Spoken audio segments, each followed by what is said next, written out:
Hello, and welcome to this presentation on social engineering. This presentation is meant for organizations to distribute within the office and promote cybersecurity awareness. My name is Ethan Risser, and I will be your presenter today. So,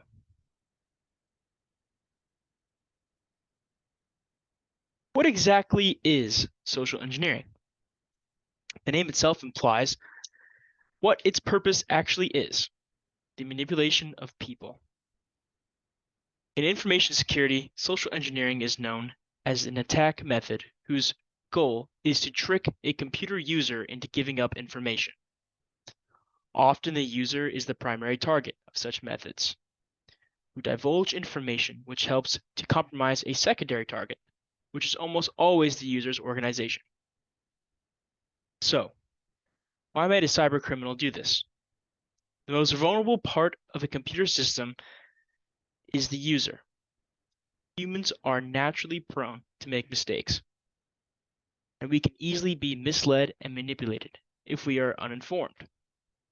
Social engineering is also one of the easiest attack methods to pull off, as it does not require very advanced technical skill and it is relatively cheap to run.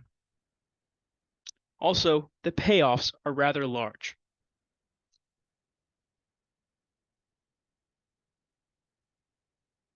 So now that we know what social engineering is, how does it work?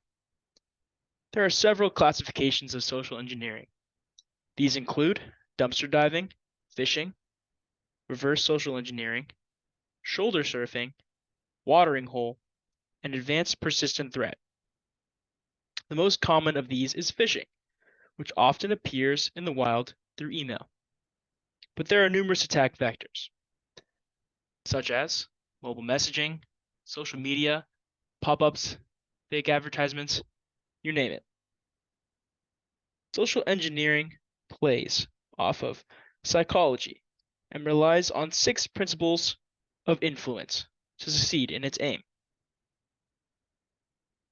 These 6 principles are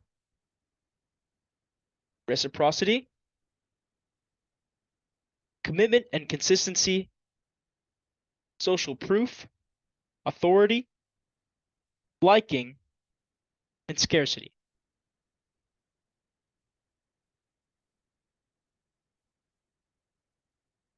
The best way to develop an understanding of social engineering is to look at an example. Image on the right hand of the slide is how a typical phishing email may appear in your email box. What stands out to you about this email? Can you differentiate this email from a legit one? Hard, isn't it? We will examine this example so you can better recognize when you might be getting phished. There are 9 common components to phishing, which are a sense of urgency, imitating a known brand, personal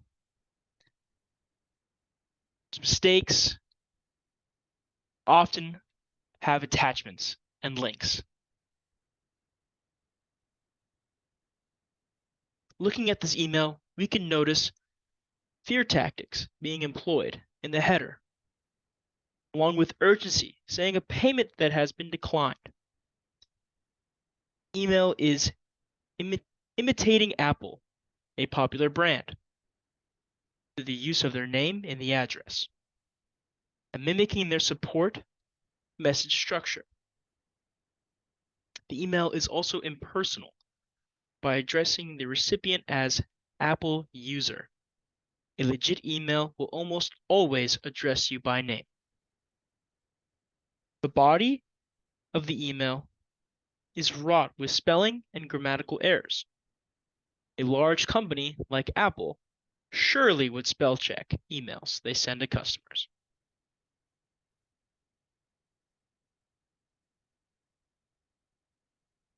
When we hover over the link on this email, it reveals a different URL than the one that is named. This is a clear sign you are being misled to a malicious website.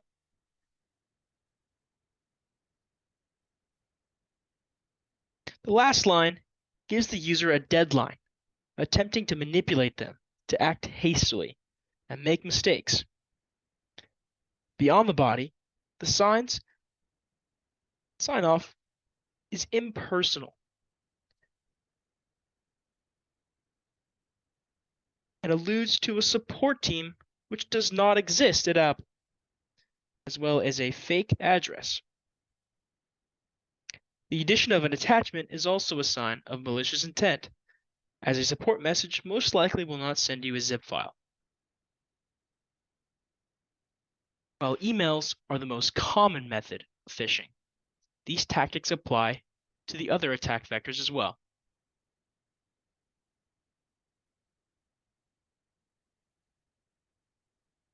So, how do we protect ourselves and our company from social engineering attacks?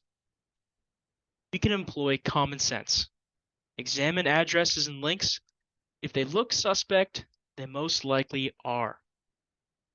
Speak with your IT administrator or security team and ask about your company's policy and resources regarding such attacks. Use strong passwords. Employ two-factor authentication to add layers of protection. Keep your software up to date. This will help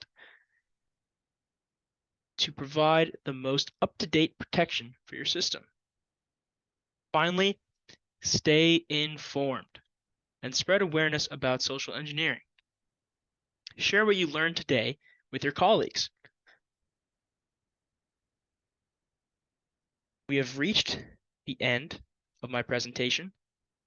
Thank you for your time. I have included references to the information that is provided in the slides for further research. Thank you again, and goodbye.